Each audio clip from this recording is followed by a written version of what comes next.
Alright, in this video I'd like to introduce chapter 4. This is about variability.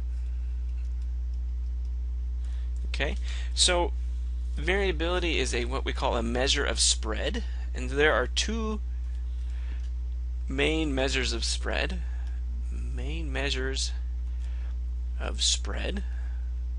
Okay, the main one that we're going to focus on in our textbook and in this course is going to be variance. Okay, and variance, I'll put it over here. Variance comes with when you measure the center and you use the mean. Okay, so I'm going to put mean right above variance. Okay, when we use the median to denote the center of our distribution, the kind of measure of spread that we would use with this is called the interquartile range. Okay, interquartile range, which there's a lot going on there that we need to talk about. And just to highlight again, this interquartile range from now on known as IQR. This is not discussed in our textbook, but I think it's important to recognize that it has a very useful place in statistics, at least descriptive statistics, when you're dealing with data sets that are highly skewed or have extreme outliers. It gives you a way for testing those. So basically in this video I want to focus on the IQR and then do a follow-up video where I actually talk about the variance and the computation of the variance and kind of the interpretation of it, and probably do another follow-up video where I do some examples out of the text to give you a sense of how the homework will go and what I'm expecting on a quiz. Okay?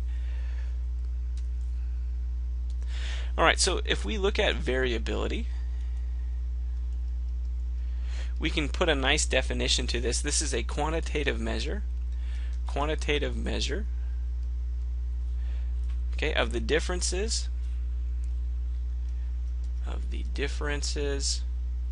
between scores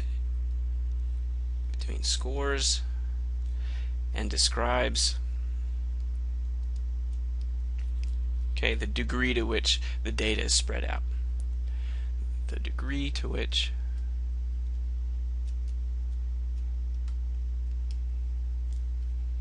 the data or the scores are spread out. So that's why we call variability, variance, and IQR the measures of spread, because it's going to tell us how close together our data points are or how far apart they are and give us a sense of the overall shape of the distribution. Okay, so we had the two main measures of center. We had the the mean and the median. So let's just recall those definitions real quick. The mean was the middle observation, the middle value for the observation. So if you looked at all values, all observation values, the mean is the center or middle value. Okay, so we defined it as the average. Okay, we also had the median, and this is what I want to look at right now. The median was just the middle observation. So if you lined up all the observations, small to large, and looked at the middle observation, so let's say you had 40 observations, 41 observations, then the median would be the halfway point and the halfway mark in terms of, let me write it out. It's the middle observation based on order.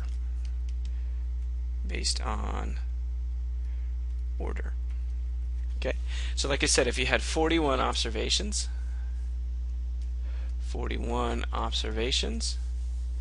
okay, and you were to lay them all out, so here's number 1, here's number 2, 3, on and so forth till you get 40 and 41, and we're going to list them above, right? So maybe the first observation is something like 10, 10, 11, on and so forth, up to 21, 21.5, something like that.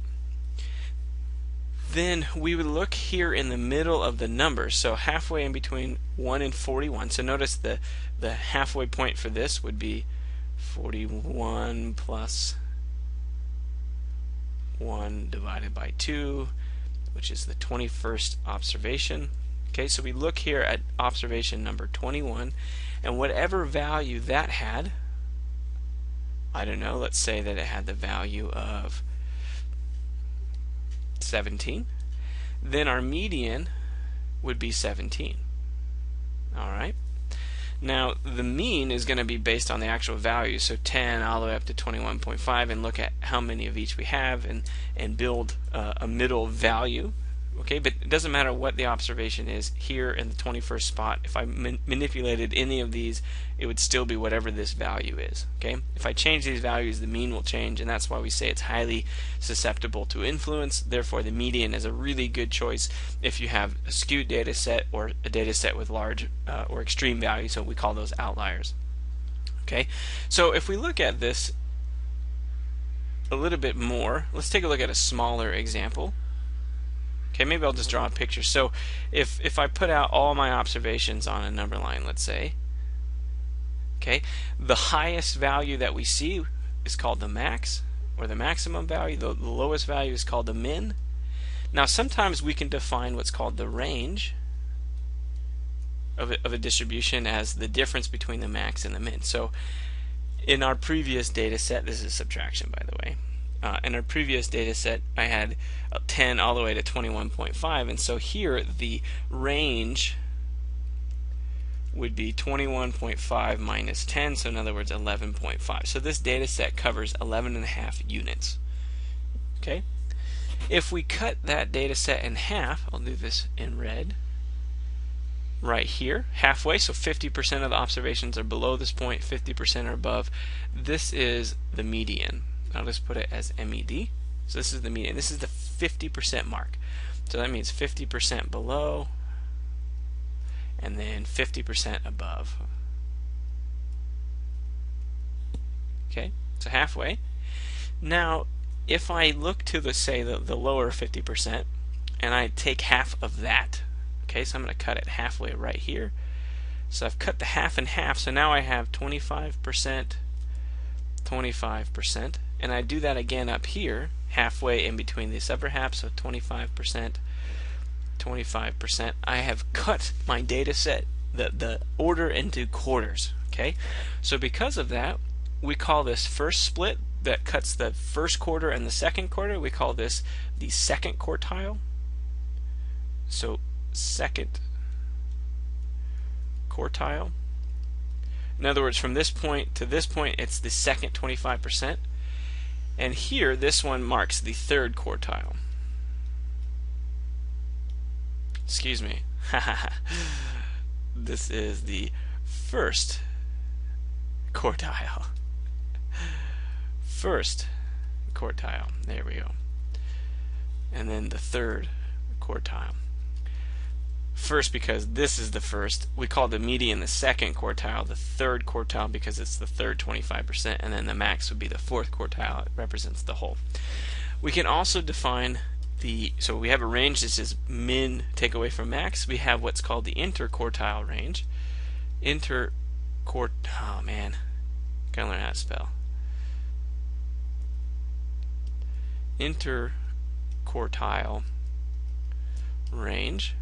So the IQR,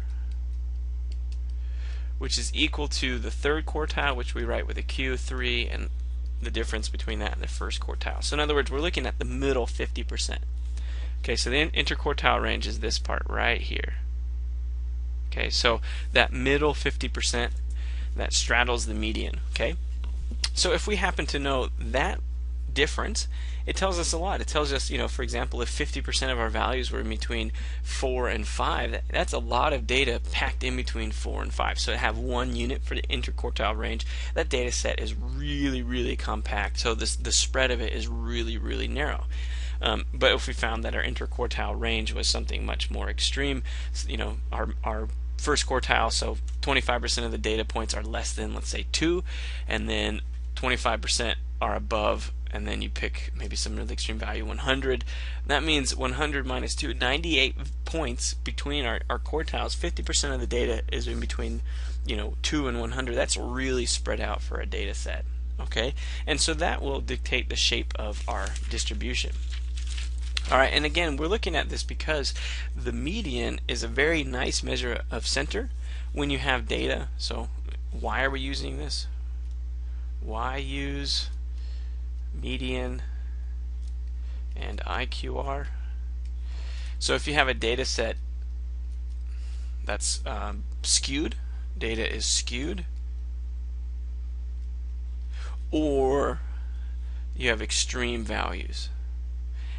And these extreme values are called outliers. So in other words, if you're measuring a patient's temperature and you get a score that's 107, that probably doesn't occur very often, and so that might be an extreme value. That might not be. You measure somebody else's temperature and you get, 90 degrees, and you think maybe something's wrong with this thermometer. Okay, so having this IQR tells you kind of where you should expect to see half of the data. And if you're seeing something that's less than that IQR, you might be suspicious. Or you're seeing something greater than the upper quartile, the third quartile, you might be suspicious that, hey, something's not quite right with this data point. So often we can use, if we had the IQR, if we go ahead and actually calculate it, we can calculate, or we can figure out if a data point is what is called an outlier. So this is called the 1.5 times the IQR outlier rule. Again, this is not in our textbook. It's in a lot of other stats books for this level, and I think it's an important thing to consider. Outlier rule. So here's the rule. If you have a data point, if observation value is 1.5 times the IQR above that third quartile, that's a horrible looking above. Let's fix that. Above Q3 or below Q1, it's probably an outlier. Okay, so to be that far away from the bulk of the data is really extreme, and therefore that value must be extreme. Okay, so let's take a look at an example. I had thought about using Excel, but I didn't prep it in time, so there you go. But let's write up some values here. Okay, so if we had some values, let's say 1, 2, 2, 5, 4, 3, 6. Just putting this out here. I don't know what these represent.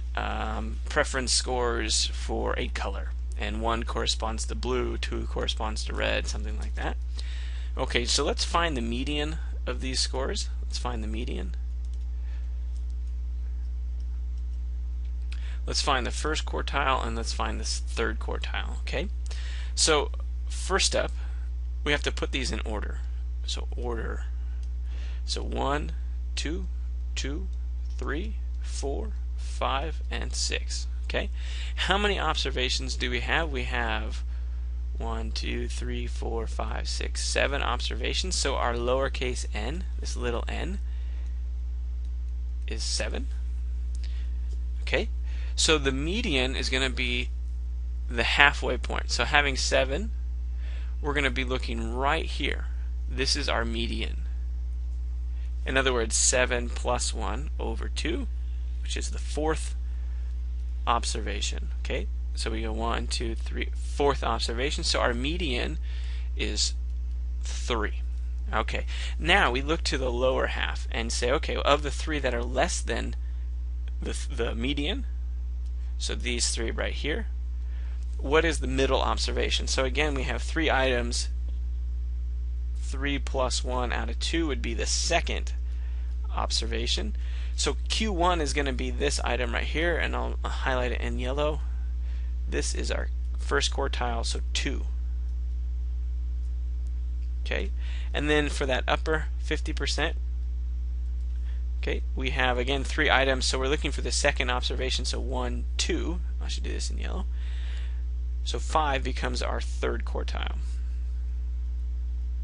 Okay, clearly our min, I didn't put this up as needing to find it, but our min is 1 and our max is 6. Now we can create with this data what's called a box plot.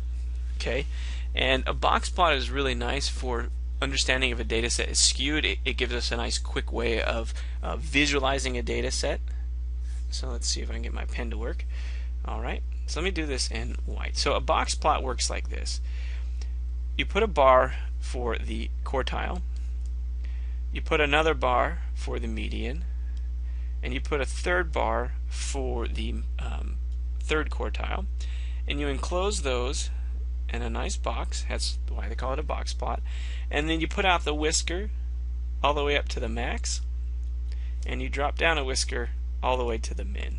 Okay, and what we're looking to see, should be to scale, by the way. In other words, if you have a large gap between your values, 3 to 4 should be 1 unit apart. So what we see then, let's see if I can do this. Let's do it in, yeah, it's fine. So for us, we'd be down here at 1. So if I try to put this on horizontal here, okay, so we'd see 0, 1, 2, 3, 4, 5, 6, 7. Okay, so I'll do this in red. So we have our min down here at 1. Our quartile 1 is here at 2.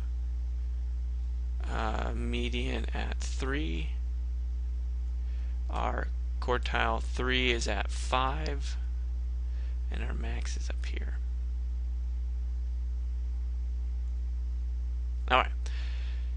So this shows us that our data set is skewed, right? Looking right here, we see that the difference between quartile 1 and our median is 1, but the difference between our median and our third quartile is 2. So that shows us that the median is closer to one side of the data set than to the other.